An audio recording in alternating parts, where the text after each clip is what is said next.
Makalipas ang ilang oras na pakipag-usap sa mga rescuer, dahan-dahang bumaba ang di pa nakikilalang lalaki. Pero dahil sa buhos ng ulan, naging madulas ang bakal ng billboard. Mas naging peligroso ang pagliligtas sa kanya.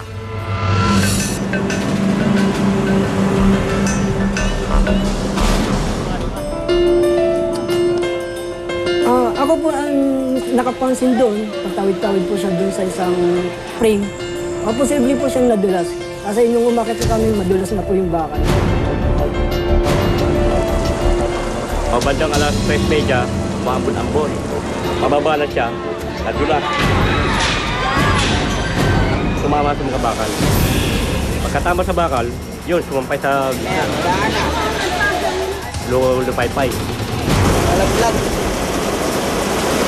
Tulad siguro sa ulan. Pumatang, kapang, tulad. Tuloy na bumaksak. Yung nalaglag na siya at nabitin na siya doon sa last two frame, umakyat na po yung dalawang BIP at saka sumunod na rin po ako para mag-isa siya. Una po, nahirapan po kami dahil umaulan, tapos malamig na po. Kasi may yung hangin sa taas, masabi ng humid yung lamig na. So nanginginig po kami dun sa taas, dun sa hangin. Yung team leader po ng Israel, ay inutosan niya po akong mag-rig ng tali para nakakabit din sa partner niya na mapuntahan niya yung victim. Kinakausap namin siya na huwag niyang malikot kasi po mahirapan na po yung isa namin yung taga-Israel. Nahawakan siya kasi madulas na po siya. At saka yung position ng rescuer ay hindi rin po ka nice. Yung biglang po nag-struggle yung victim. Kaya nahirapan po siyang mahawakan yung victim. Struggle siya at saka basa niya po yung tali. Nung nahawakan na siya para ikabit sa tali, bigla siyang dumulas. Umislip yung damit niya doon sa katawan niya.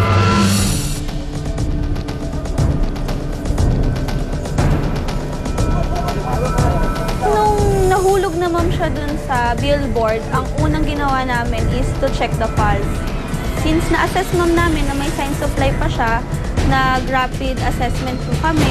Nakita ma'am namin na meron siyang sugat sa kaliwang kilay niya, meron din po siyang posibleng bali sa kaliwang hita niya, at meron din siyang sugat sa kanang binti niya. Bukod doon, meron din kaming nakita sugat sa likod ng kanyang ulo na 2 cm ang haba. Na-assess din namin ng victim is unconscious. Habang sinusugod namin siya sa hospital, ang tanging tumatakbo sa isipan namin is maduktungan ang kanyang buhay.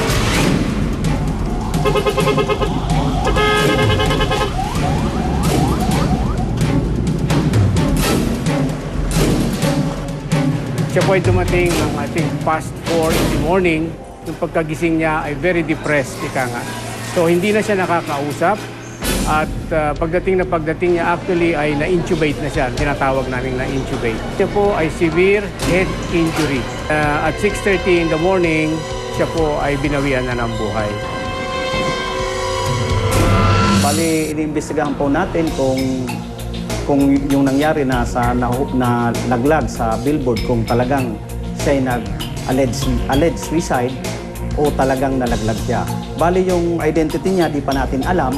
Kasalukuyan ngayon, ang hawak lang natin ang sa kanyang edad na mga 30 to 35 years old, na may taas siya na 5'7" at nakadamit na blue na may number 32 na skinhead siya.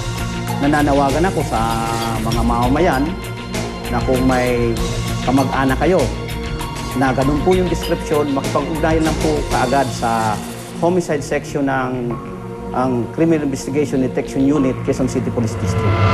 Ang pagliligtas ng lalaki sa billboard ang isa na sa pinakamahirap na rescue operation. Ano nga ba mga hamon na hinarap ng mga rescuer? At ano nga ba mga dapat gawin para hindi malagay sa ganitong panganib ang isang kaanak?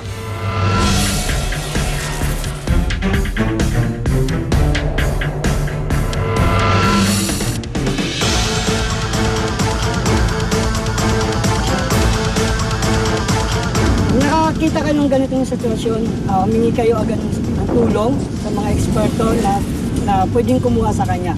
Tulad ng rescue team, Tapos, ready na natin. Lagay yung tali sa loob ng rescue 8. Double loop. Lagay sa loob ng carabiner. Tension.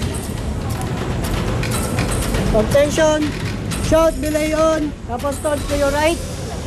Ready to rappel. Push lock.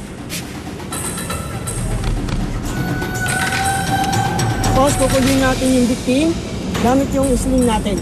Ngayon gagamitin natin yung sling, ilalagay natin dun sa victim natin at saka pag nakabit na natin, saka natin ngayon siya ilalak.